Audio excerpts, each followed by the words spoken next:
Ele teve aqui, ó, esse aqui é a venda em todo o Brasil, fenômeno ignorado, que é o Jair Bolsonaro. Por que o fenômeno ignorado? Sempre foi desdenhado, deixado de lado, era aquele caricato, né? Aquele louco lá no Congresso, deixa esse cara falar à vontade.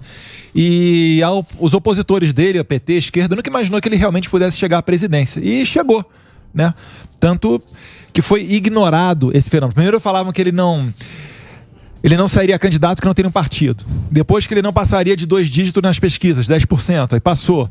Que ele teria um limite, um teto de 15%, aí passou do limite. Aí depois, não, vai começar a campanha, a máquina de moeda do sistema vai acabar com a reputação dele. Começou a campanha, ele sobreviveu. Até que ele foi eleito. Tanto você vê aí que embaixo, esse é o volume 1, né, fala que eles não entenderam nada. E realmente não entenderam. Tem gente até hoje que tenta colocar a pecha de racista, sexista, misógino, xenófobo, de novo, né? Requentando fatos antigos do... Não, agora é canibal. Canibal. Comedor de índio. De onde é que veio isso daí? Não, é impressionante. Foi um vídeo que ele deu uma entrevista e ele contou que ele estava exercendo, acho que ele era do exército mesmo, e contou que na época se comia índio, a tribo comia, a tribo era canibal. Ele falou, se eu estivesse lá e precisasse, eu comeria igual os índios comeram. Mas os índios não comeram. É isso, aí tiraram do contexto. Aí vai ter carne no mercado de pessoa, é isso? A esquerda deve estar falando isso daí, né? Daí pra baixo. Tiram do contexto. Mas então você acha que é o fenômeno ignorado? Você acha que até hoje ele é ignorado, ou você acha que as pessoas não perceberam que tem um outro Brasil aí, tem um outro pensamento? Porque até então, a elite... O Brasil sempre foi governado por uma elite. O Brasil sempre teve lá uma turma que era aquela turma... Quem está no poder é a elite, né? Normalmente é... Sim, mas o Bolsonaro, ele representou, que você está falando, um antissistema. Sim. Um antissistema que, e eu acredito ser muito penoso para ele, porque eu acho que se ele tivesse entrado no sistema, seria muito mais fácil para ele. Sim. O Olavo de Carvalho, ele fala muito bem sobre isso. Inclusive, nós abrimos o livro, eu e o Matheus Colombo, com um texto do Olavo de Carvalho que ele coloca no Facebook, que é mais ou menos o seguinte, né?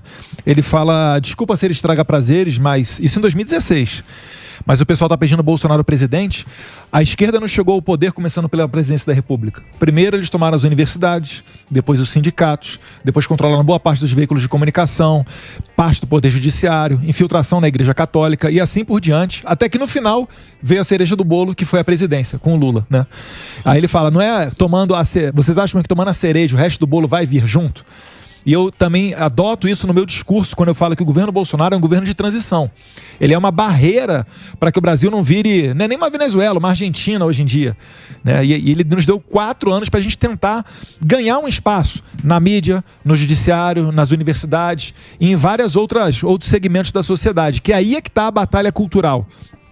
Acho que isso daí é importante frisar, que não é só na política. Todas essas ideias, elas vêm de literatura, de artistas. A ONU, os órgãos internacionais primeiro fazem aqueles negócios, né? Chama aborto de direitos reprodutivos das mulheres, fazem uma agenda 2030 da ONU recheada de ideologia de gênero e depois botam goela abaixo da gente aqui. Então esse daí é o campo que o Bolsonaro está permitindo hoje que a gente entre com tudo, né? Agora, isso daí com certeza seria necessário mais tempo. Inclusive, eu acho que 4 anos do Bolsonaro foi pouco. A gente precisaria, no mínimo, aí de uns 8 anos. Eu acho que seria o ideal para a gente começar nessa guerra, né? Vale lembrar, até antes do Bolsonaro, todo mundo tinha vergonha de dizer que era direita. Sim, não existia direita. Não tinha. Porque a gente foi iludido com o sistema de governo. Então, a gente foi iludido com o sistema. A gente achava que votando no Geraldo... Quantas vezes eu votei no Geraldo Alckmin? Muita gente. Achando que era oposição. Se você pegar São Paulo, pessoal do Paraná também. Eu adesivei pro Aécio em 2014. Aécio? O único candidato que eu adesivei na minha vida, que não meu pai e minha família, foi o Aécio. O Aécio. Tamanho do desespero. Até hoje eu tenho as bandeiras do Aécio em casa. Camiseta e broche. Lembra o Carioca? Carioca tá na varanda do Carioca. Nós vamos ganhar. Quando você descobre, você fala assim, tá todo mundo ali junto. Porque para continuar o status quo. Aí chega o Bolsonaro, o maluco, tá certo, quebrou.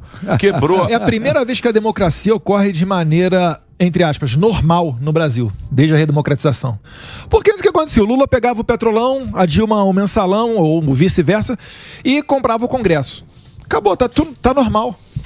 pagava ali alguns bilhões para uma boa parte da imprensa. Inclusive tem um gráfico, eu botei isso aí ontem no Twitter, de novo.